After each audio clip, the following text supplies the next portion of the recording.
সফা এবং মারওয়া নামক দুইটা পাহাড়কে তোমরা সাধারণ পাহাড় মনে করিও না, বরং মিন শাআইরিল্লাহ, শাআয়ের শাইরাতুনের বহুবচন, এগুলো হচ্ছে আল্লাহর নিদর্শন।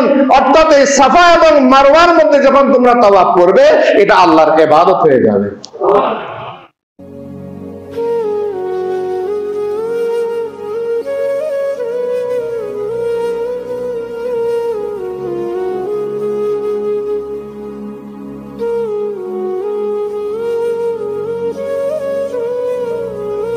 কালামে কারীমের সর্ববৃহৎ সূরা, সূরা বাকারা শরীফের 158 নং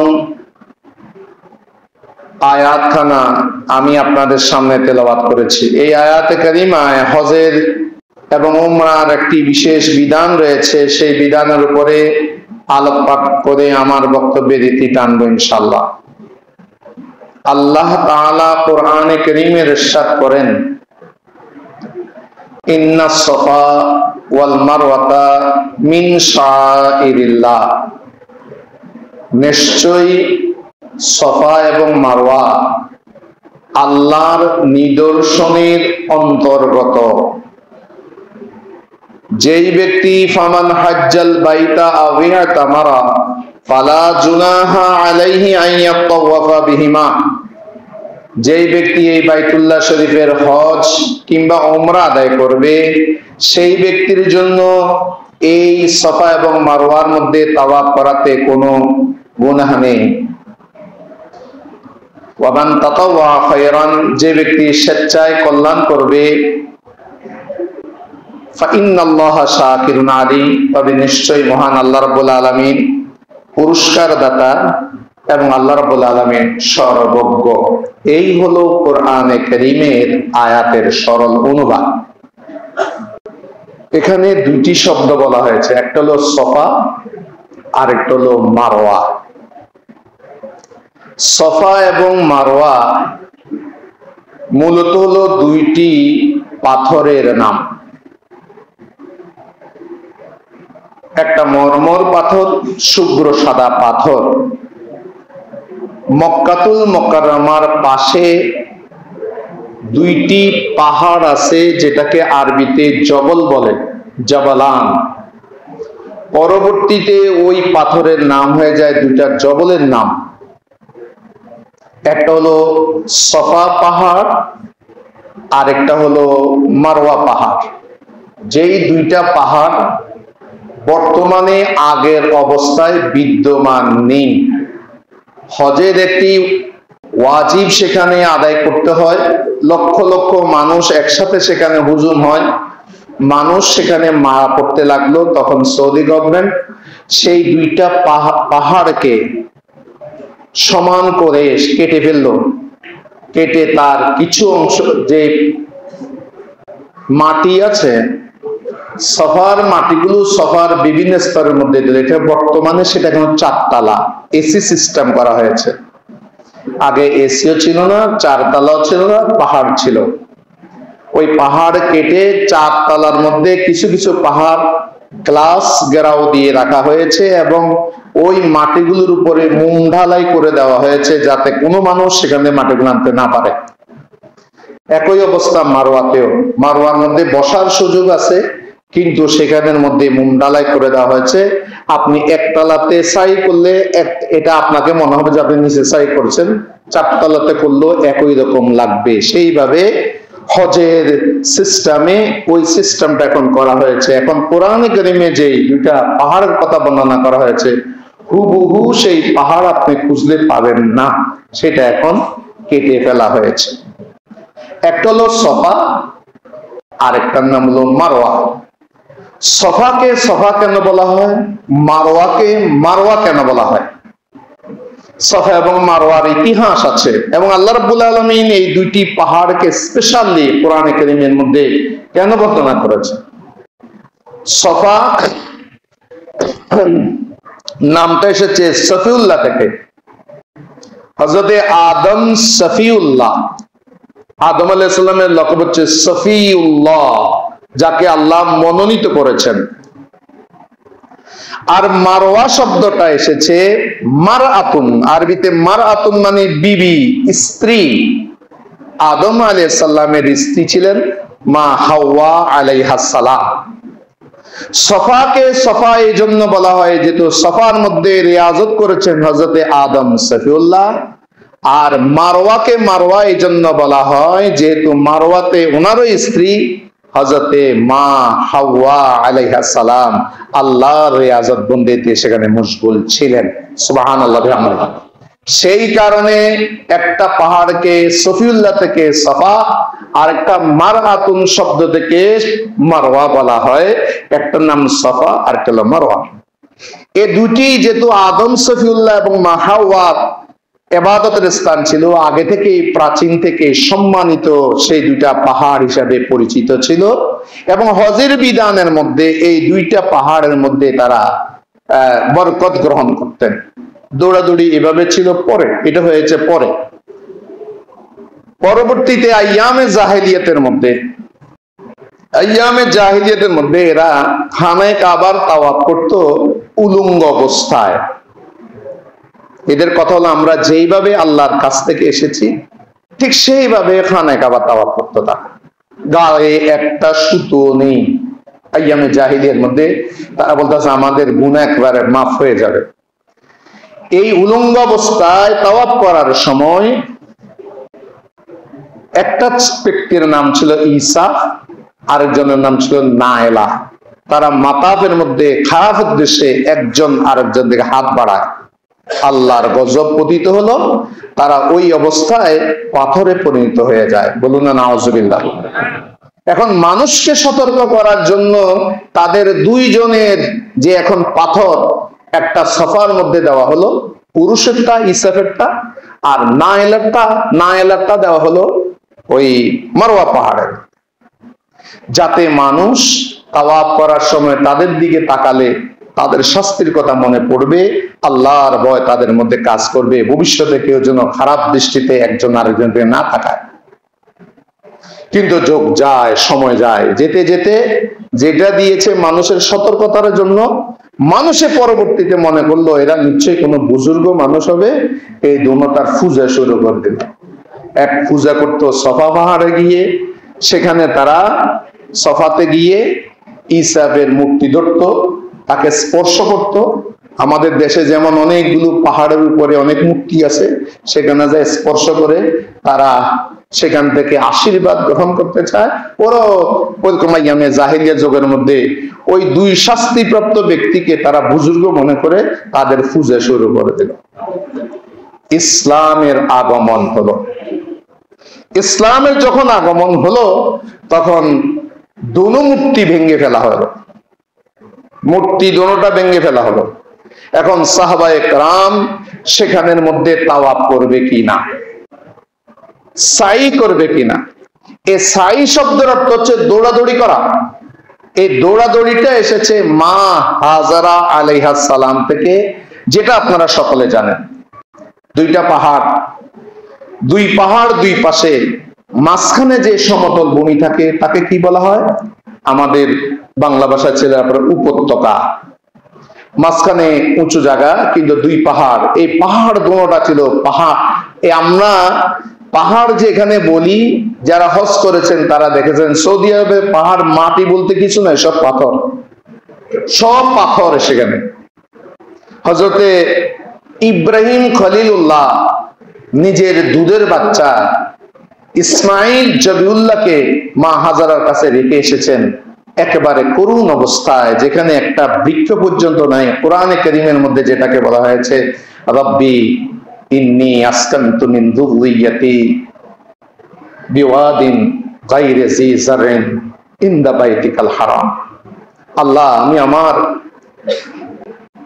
আমার আহালকে রেখে যাচ্ছে এমন একটা উপত্যকার মধ্যে, যেখানে মধ্যে তোমার বাইতুল্লাহর পাশেই, যেখানে গায়রে জি জারইন, যেখানে কোনো তৃণলতা পর্যন্ত নাই।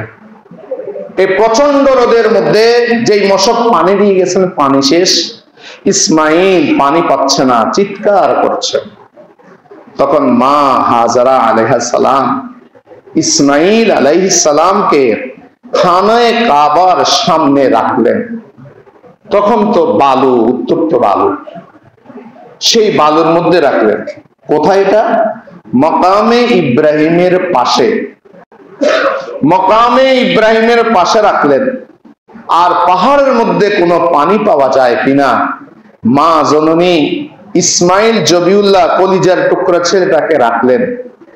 এখান থেকে তো ওনারা চলে যেতে পারতেন না, একমাত্র মহান আল্লাহর নির্দেশ বাস্তবায়নের জন্য তারা সেখানে বসে রইলেন। আল্লাহর হুকুম আছে এখানে থাকার জন্য।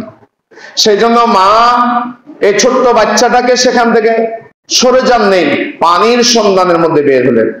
ওনার চোখ খোঁজে পানি, কিন্তু হৃদয়ে রয়েছে ইসমাইলের দিকে, পা চলছে না। তাই দুই পাহাড় থেকে উনি সফা থেকে শুরু করলেন, সফা থেকে দৌড় দেন, কারণ সফা থেকে খানায়ে কাবা ওই যেখানে ইসমাইলকে রেখেছে সেটা দেখা যায় না, সেটা দেখা যায় না। সফার উপরে উঠলে দেখা যায়, কিন্তু মাঝখানে আসলে সেটা দেখা যায় না।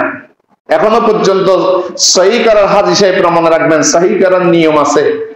নিয়ম হলো আপনি যখন সফা পাহাড়ের মধ্যে উঠবেন তখন আল্লাহর দরবারে হাত পাতবেন, ফরিয়াদ করবেন। সেখান থেকে কোন দিকে ফরিয়াদ করবেন? খানায়ে কাবার দিকে ফিরে যাবেন, কাবা দিকে নজর করে আল্লাহর দরবারে হাত পাতবেন। সেখান থেকে খানায়ে কাবা স্পষ্ট দেখা যায়। কিন্তু যখন খানায়ে সফা থেকে আপনি নামবেন, মাঝামাঝি সময় আসবে, বর্তমানে সৌদি গভর্নমেন্ট সেখানের মধ্যে কত সবুজ বাতি দিয়েছে, সেখানে হাত দিয়ে থেকে একটু দ্রুত চলতে হয়। এটা হলো সাহি। হযরতে মা হাজারা সফা থেকে তো ইসমাইলকে দেখা যায়, কিন্তু মাঝখানে এসে ইসমাইলকে দেখা যায় না, সেখানে উনি খুব দ্রুত দৌড় দিয়েছেন। সেজন্য হাজিদেরকে এখন দ্রুত দৌড় দিতে হয়। আবার মারওয়ার মধ্যে উঠলে আবার ইসমাইলকে দেখা যায়। উনি খোঁজেন পানি, কিন্তু নজর ওনার ইসমাইলের দিকে। এইভাবে মাঝখানে যে উনি দৌড়াদৌড়ি করতেন, আল্লাহ রাব্বুল আলামিনের হুকুম তামিলের জন্য। প্রিয় বাচ্চার মহব্বত একদিকে রয়েছে, বাচ্চার মহব্বত আরেক দিক দিয়ে আল্লাহর হুকুম তামিলের জন্য হাজারা যে দৌড়াদৌড়ি করেছে, আল্লাহ রাব্বুল আলামিনের বড় পছন্দ হয়েছে। সেই জন্য এখনো কেউ যদি হাজারা শুরুতে দৌড় দেয়, আল্লাহ হাজারার উসিলা সকলকে মাফ করে দেয়। এটা সাই মানে দৌড়াদৌড়ি করা। সেই জন্য উনি 7 বার করেছেন, সেই জন্য 7 বার করতে হয়। দেখতে পেলেন ইসমাইল জবিউল্লাহ যেখানে পা দিয়ে সেখানের মধ্যে উনি পা নাড়াচাড়া করছেন, পায়ের তল থেকে পানি বের হয়েছে। বলুন না সুবহানাল্লাহ। তখন ওনার ভাষা ছিল হিব্রু ভাষা, হিব্রু ভাষা। সেখানের মধ্যে উনি বলছেন জম জম, জম মানে কিফ, কিফ থেমে যাও। জম মানে আমরা জঙ্গলে জমে যাও, জমে যাও, হিব্রু ভাষা কিফ, কিফ তুমি থেমে যাও। উনি বালুর একটা বাঁধ দিয়েছেন। যদি যেদিন মা হাজারা বাঁধ না দিতেন, এই পানি গোটা বিশ্বের মধ্যে সরে যেত। উনি মনে করছেন পানি শেষ হয়ে যাবে, এত কষ্ট পানি। এই পানিটাই হলো জমজম। ওই জমজমের মেইন কূপটা হলো কিন্তু সেখানে।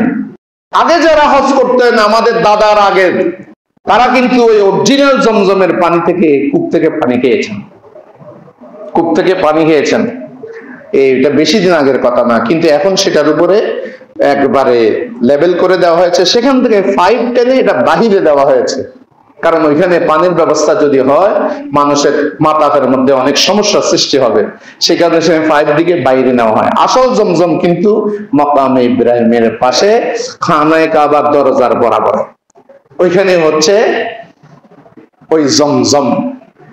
এই সফা এবং মারওয়ার মধ্যে মা হাজারা দৌড়াদৌড়ি করার কারণে ওই দৌড়াদৌড়ির এত পছন্দ হয়েছে আল্লাহর, আল্লাহ রাব্বুল আলামিন উম্মতে মুহাম্মদের উপরে হজ এবং উমরার মধ্যে এখানে সাই করাটা, দৌড়াদৌড়ি করাটা, এটা ওয়াজিব সাব্যস্ত করে দিয়েছে।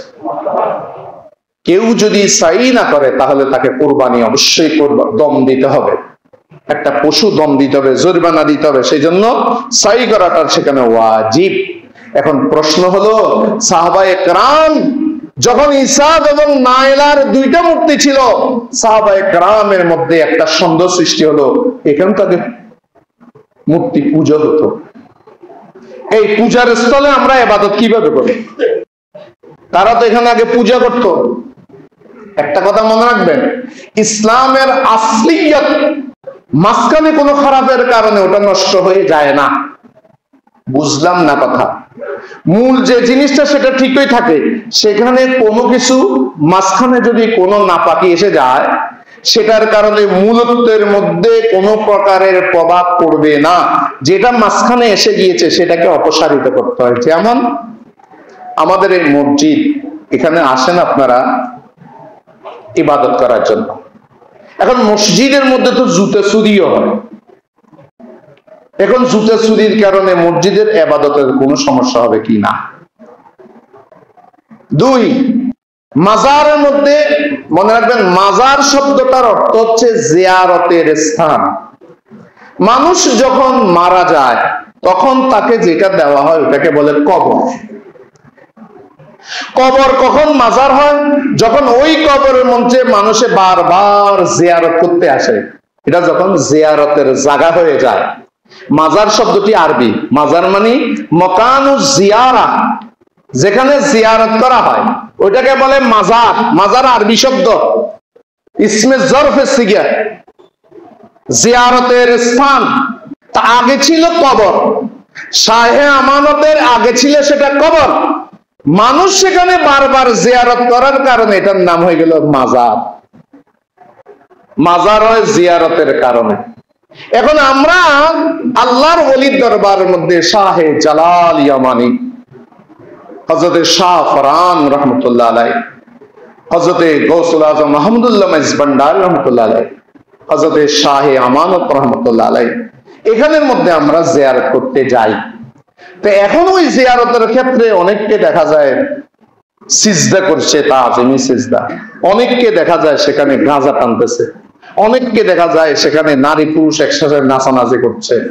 এখন এটার কারণে আমার মাজার জিয়ারতের মূলত্বের মধ্যে কোনো ক্ষতি হবে কি না, এ সকল কিছু জবাব মাসাল হচ্ছে এই ইন্নাস সাফা ওয়াল মারওয়া। এখন যদি কোনো কারণে শরীয়ত বিরোধী কোনো একটা কাজ একটা জায়গার ভালো জায়গার মধ্যে হলো, সেখানে ইবাদত করা যাবে কিনা? কারণ এই প্রশ্নটা আমি এই জন্য করছি, আমাদের অনেক ভাইরা বলে মাজারে যাওয়াই যাবে না, যেহেতু শরীয়ত বিরোধী কাজ সেখানে হয়, অতএব মাজারে যাওয়া শিরিক। যাওয়াটাই শিরিক, এখনো কেউ কিছু করে নেই। এটা শিরিকের ফতোয়া দিয়ে ফেলেছে আমাদের অনেক শায়েখেরা, এবং শায়েখের যারা অনুসারী এরা ওই কোরআন হাদিস নয়, ওই শায়েখ যেটা বলে সেটাই কোরআন হাদিস নয়। এখন আপনাদের কাছে যদি কেউ প্রশ্ন করে যে খানায়ে কাবার মধ্যে মূর্তি ছিল 360টা, সেখানে মক্কার সকলে খানায়ে কাবার মধ্যে পূজা করত, লাত মানাত উজ্জা হুবল এদের পূজা করত, এখন খানায়ে কাবার মধ্যে ইবাদত করা যাবে কিনা? আল্লাহর নবী সেখান থেকে 360টা মূর্তি অপসারিত করলেন, বলে দিলেন জাল হাকু ওয়া যাহাকাল বাতিল। এখন কি খানায়ে কাবাত আমরা ইবাদত করি না? মসজিদের মধ্যে জুতা চুরি হয়, চুরি করা এটা কবিরা গুনাহ, কবিরা গুনাহ এখানে হচ্ছে। আপনাকে জুতা চোর ধরতে হবে, মসজিদে আসা বন্ধ করা যাবে না। আপনার এক জোড়া জুতা চুরি হয়েছে আর কি, সেখানে না আমি আর মসজিদে যাব না, এটা হলো বোকামির কথা। মাজারের মধ্যে যদি শরীয়ত বিরোধী কোনো কাজ হয়, সেই মাজারের শরীয়ত বিরোধী কাজটাকে অপসারিত করবেন, কিন্তু মাজারের জিয়ারত বাদ দেওয়া যাবে। মূল জিনিসটা ঠিক থাকবে। অনুরূপ ভাবে মনে রাখবেন, কালো পাগড়ি পরা, রাসূলুল্লাহ কালো পাগড়ি পরিধান করেছেন, বিশেষ করে জিহাদের ময়দানে যেতে প্রিয় নবীজি কালো পাগড়ি পরতেন। এখন শিয়ারা ওই কালো পাগড়ি পরে কেন? শিয়ারা সাদা পাগড়ি পরে না, দেখবেন শিয়াদের পাগড়ি হবে কালো। শিয়া রাফিজি যারা, তারা পাগড়ি পরে কালো। কেন কালো পরে? তারা একটা মাতমের চিহ্ন, শোকের চিহ্ন হিসেবে পরে। আমাদের দেশে যেমন শোকের প্রকাশ চিহ্ন হিসেবে কালো বেশ ধারণ করা হয়, শিয়ারা শোকের চিহ্ন হিসাবে কালো পাগড়ি পরে ইমামে হোসাইনকে স্মরণ করে। এখন শিয়াদের কারণে আমি কালো পাগড়ি পরতে পারবো কিনা? না, শিয়ারা যদি ওই মাতম হিসাবে তারা কালো পরে, এটা শিয়াদের ব্যাপার। এখানে ইসলামের সুন্নতের মধ্যে কোনো প্রকারের তারতম্য হবে না, কালো পাগড়ি পরা যাবে, যেহেতু রাসূলুল্লাহ কালো পাগড়ি পরেছেন, এটা সুন্নাত। অনুরূপ ভাবে ইসলামের কোন পবিত্র নিদর্শনের মধ্যে যদি কোন ধরো ইসলাম বিরোধী কোন কার্যক্রম এসে যায়, সেটাকে আপনি অপসারিত করবেন, কিন্তু এটা মূলত্বের মধ্যে কোনো ক্ষতি হবে না। মসজিদের জুতাচুরি বন্ধ করে দিবেন, মাজারের শরীয়ত বিরোধী কাজগুলো বন্ধ করে দিবেন। এখানে মাজার যাওয়া বাধা হতে পারে না। যেভাবে সাফা এবং মারওয়ার মধ্যে সাহাবায়ে কেরাম চিন্তা করছেন, এখানের মধ্যে তো ইসাফ এবং নাইলার মূর্তি পূজা হতো, আমরা সেখানে তাওয়াফ কিভাবে করব, সাই কিভাবে করব? তখনই আল্লাহ রাব্বুল আলামিন কোরআনে কারীমের আয়াত নাযিল করে দিলেন, ইন্নাস সাফা ওয়াল মারওয়াতা মিন শাআইরিল্লাহ। সাফা এবং মারওয়া নামক দুইটা পাহাড়কে তোমরা সাধারণ পাহাড় মনে করিও না, বরং মিন শাআইরিল্লাহ, শাআয়ের শাইরাতুনের বহুবচন, এগুলো হচ্ছে আল্লাহর নিদর্শন। অর্থাৎ এই সাফা এবং মারওয়ার মধ্যে যখন তোমরা তাওয়াফ করবে, এটা আল্লাহর ইবাদত হয়ে যাবে।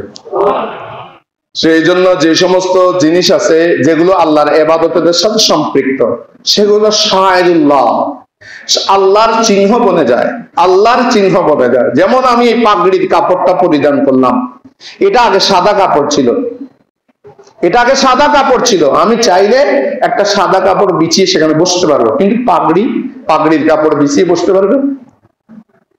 অনুরূপ ভাবে আমাদের মসজিদের অনেক ভাইরা তসবিহ পড়েন, তসবিহ কিন্তু হাতে গোনে পড়া উত্তম, কিন্তু তারপরও কেউ যদি তসবিহ ব্যবহার করে, তখন তসবিহটা আর অন্য গলার ছড়ার মতো হবে না, এটার দাম বেশি। এটা আপনি আল্লাহ আল্লাহ আল্লাহ সুবহানাল্লাহ আলহামদুলিল্লাহ জিকির, তো জিকিরটা যখন করেছেন, এটা শাআইরুল্লাহ হয়ে গেছে। মসজিদের মধ্যে কোরআন শরীফের গিলাফ, এটা শাআইরুল্লাহ হয়েছে। রেহাল শাআইরুল্লাহ হয়েছে, এটা সাধারণ করা যাবে না। টুপি পায়ের তলে দেওয়া যাবে না। অনুরূপ ভাবে মসজিদে তসবিহ পড়ে তসবিহটা নিক্ষেপ করা যাবে না। অনেকে তসবিহ পড়ে আপনি মেলা মারেন না, মেলা মারতে পারবেন না। এটা একটা ইজ্জত আছে, এটা শাআইরুল্লাহ, এটা ইজ্জত করবেন, সম্মান করবেন, এগুলো শাআইরুল্লাহ। সাফা এবং মারওয়া এটা হচ্ছে দুইটা পাহাড়, কিন্তু আল্লাহ যখন এটাকে শাআইরুল্লাহ বলেছেন, তখন এটা ইজ্জতের কারণ হয়ে গেছে, ওকে ইবাদত গাহ হয়ে গিয়েছে। সাহাবায়ে কেরাম এখন এখানে তাওয়াফ শুরু করে দিলেন। আল্লাহ রাব্বুল আলামিন ইরশাদ করেন, ফামান হাজ্জাল বাইতা, যেই ব্যক্তি বাইতুল্লাহ শরীফের হজ করবে, আওয়াইত তামারা, অথবা যেই ব্যক্তি উমরা পালন করবে, সে হাজি হোক অথবা মুতামির হোক। মনে হজ করলে তাকে বলে হাজি। আবার চট্টগ্রামের মধ্যে একটা বেশকম আছে, ভাগ করে, একবার হজ করলে হাজি, একবার তুমি বেশি হজ করলে আলহাজ। এটা সম্পূর্ণ ভুল ব্যাখ্যা। হাজি শব্দটাতে আলিফলাম যদি না বসায়, আলিফলাম, তখন হয় হাজি। হজ করনে ওয়ালা, হজ করনে ওয়ালা। যেমন মক্কা শরীফে যাবেন, মদিনাতে যাবেন, ওরা একজন একজনকে ডাকে, আপনার নাম তো জানে না, ইয়া হাজি, হাজি, ইয়া হাজি। হাজি মানে হজ করনে ওয়ালা, হাজ। আসলে বলে হাজি, জিম, ডবল জিম আছে এখানে। হাজ মানে হজ করনে ওয়ালা। এটার মধ্যে যখন আলিফলাম লাগিয়ে দিয়ে নির্দিষ্ট করে বলে, আলিফলামটা সে নির্দিষ্টকরণের জন্য, তখন হবে আলহাজ। আলহাজের যে অর্থ, হাজির অর্থ। 6 বার বললে আলহাজ, একবার বললে হাজি। এটা হলো মন গড়া তাফসীর। নাউজুবিল্লাহ। আলহাজ, এই হাজ, যারা হজ করে তাদেরকে বলে হাজ, আর যারা উমরা করে তাদেরকে বলে মুতামির। এটা আমাদের দেশের মানুষের গালে দিয়ে আসবে না, সেই জন্য এরা উমরা করলেও হাজি হোক না, উমরা হাজি ন, এটা হবে মুতামির।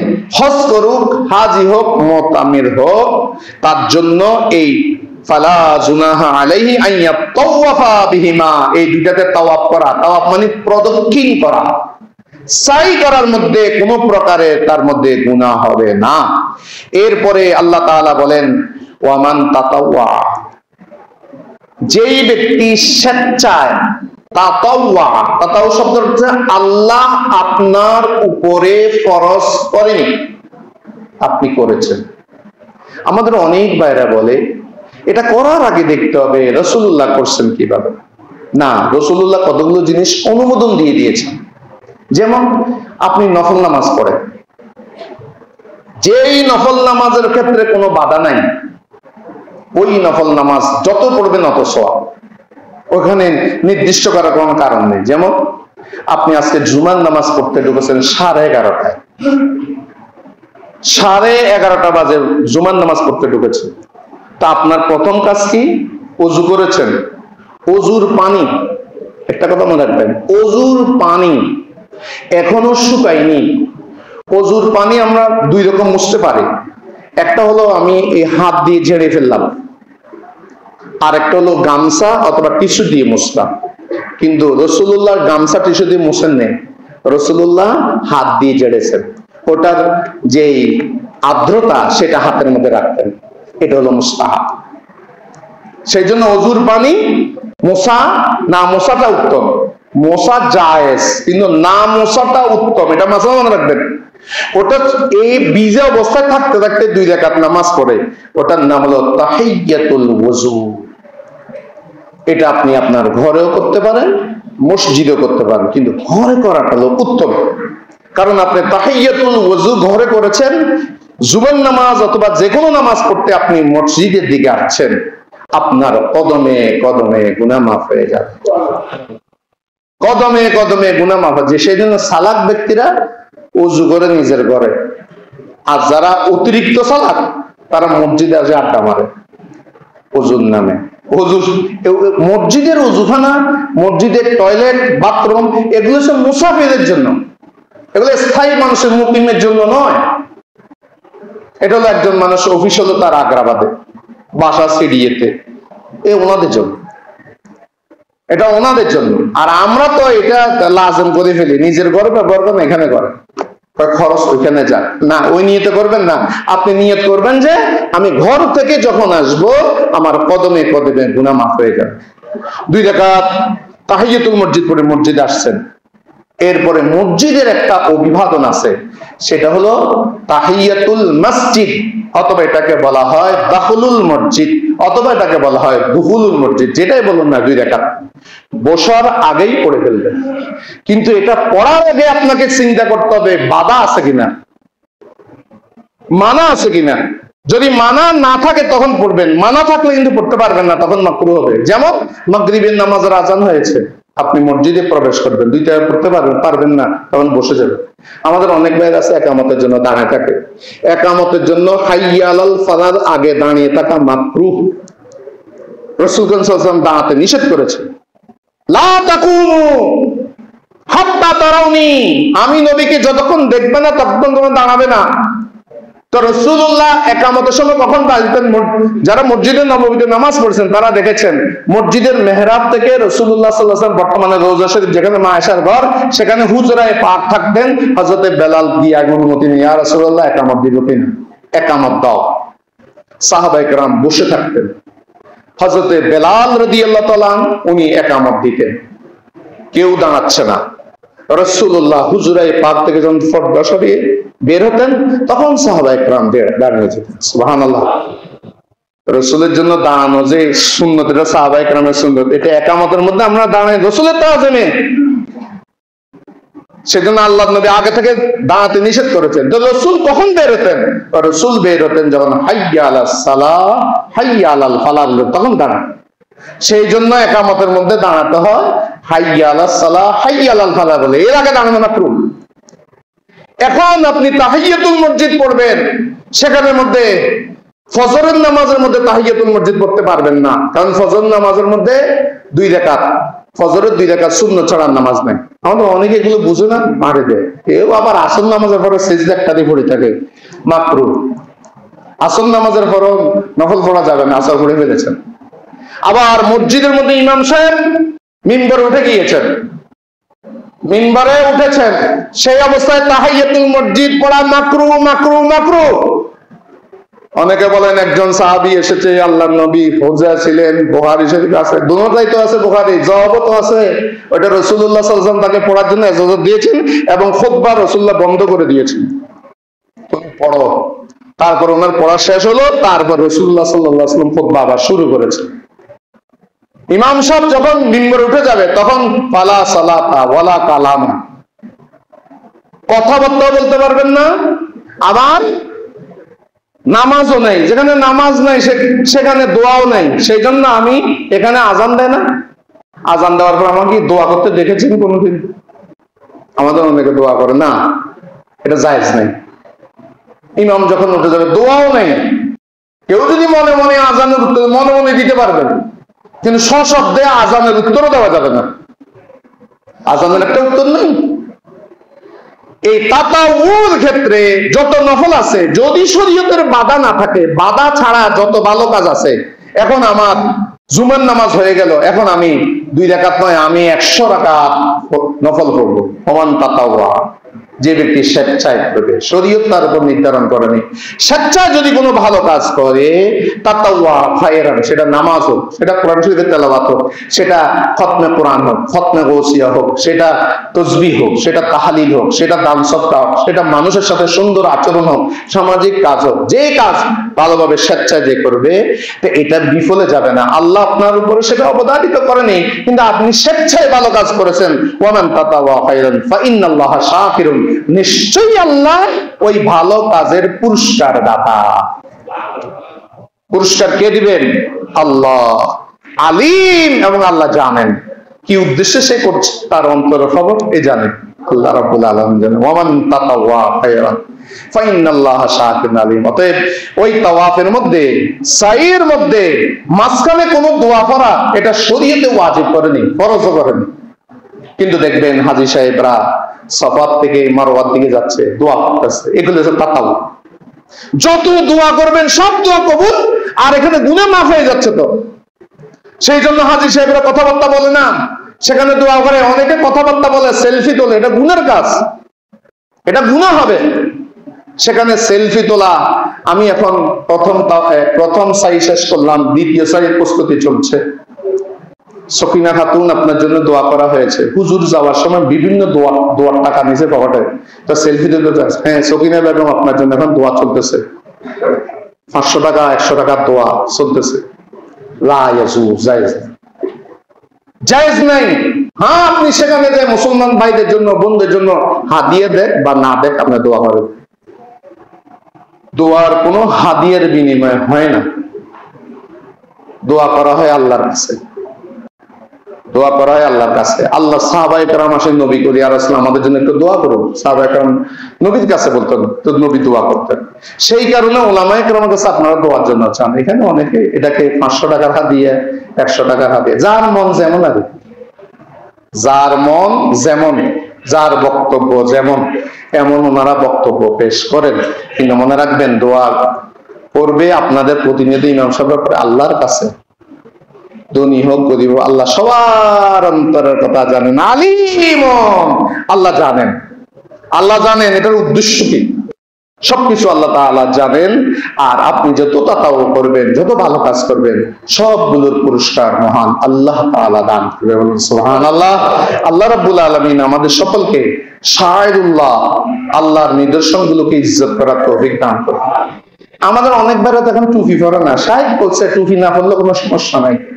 কে বলেছে? শায়েখ বলেছে জুমার দিনে টুপি পরবেন। এখন অনেকে আছে, আজকে দেখেন টুপি নেই, নাই, টুপিকে মনে করছে এটা একটা ঠাটকা লাগছে। আর এটা শায়রুল্লাহ, তো আল্লাহর নিদর্শন না। অনেকে মসজিদের টুপি, একটা প্লাস্টিকের টুপি পরে নামাজ, তারপর যাওয়ার সময় প্লাস্টিকটা জানালা দিয়ে মেলামার কাছে যাবে, এই হলো ইজ্জত। এতক্ষণ পর্যন্ত মাথা দিছে নি, যাওয়ার সময় মেলামারি ফেলে জানালা দিয়ে। এত স্ট্যান্ডার্ড মানুষগুলো এখানে আছে। ইজ্জত করবেন, ইজ্জত করলে আল্লাহর নিদর্শনগুলো ইজ্জত করলে আল্লাহ আপনার ইজ্জত বাড়াবে। তসবিহ নিয়ে হাঁটেন, আপনার মনের খবর আপনি জানেন, আপনি কি আল্লাহকে দেখাচ্ছেন না মানুষকে দেখাচ্ছেন, এটা আপনি জানেন। কিন্তু দয়া করে একবারে আপনার পায়খানার রাস্তা বরাবর তসবিহ সরা রাখবেন না। অনেকে রাখে যে তসবিহ একবার পায়খানার রাস্তা বরাবর। কিরে ভাই, তসবিহ রাখার জায়গা নাই, দোনো হাত মাঝখান দিয়ে চলতেছেন, পায়খানার রাস্তা বরাবর তসবিহ। এগুলো ইজ্জত করতে হয়, সম্মান করতে হয়। দাড়ি ফাঁকা মুরব্বী হজ করেছে, আলেমে দ্বীন, একজন হাজী, উনি দ্বিতীয় কাতারে আর কি, সামনের কাতারে খালি আছে, আপনি ইজ্জত করে তাকে সামনে বাড়া দিয়েছেন, এটাও একটা সম্মান, এটাও শায়রুল্লাহ, এটাও ইজ্জত। এগুলো কোত্থেকে হয়? এগুলো পারিবারিক শিক্ষা থেকে আসে, এগুলো তরিকত শিক্ষা থেকে আসে। আদব বোধ বড় জিনিস বাদ। এলেমের চাইতে আদবের দাম বেশি। শয়তানের কাছে এলেম ছিল কিন্তু আদব ছিল না। এই আদব গুলো খেয়াল রাখবেন, মসজিদে হোক, যেখানে হোক, দোকানে হোক, পাটে হোক, দেখবেন আমাদের চরিত্রটাও সুন্দর হয়ে যাবে। আমাদের আদর্শ দেখে বিধর্মীরাও ইসলামের দিকে আকৃষ্ট হবে। আল্লাহ আমাদের সকলকে বোঝার তৌফিক দান করুক।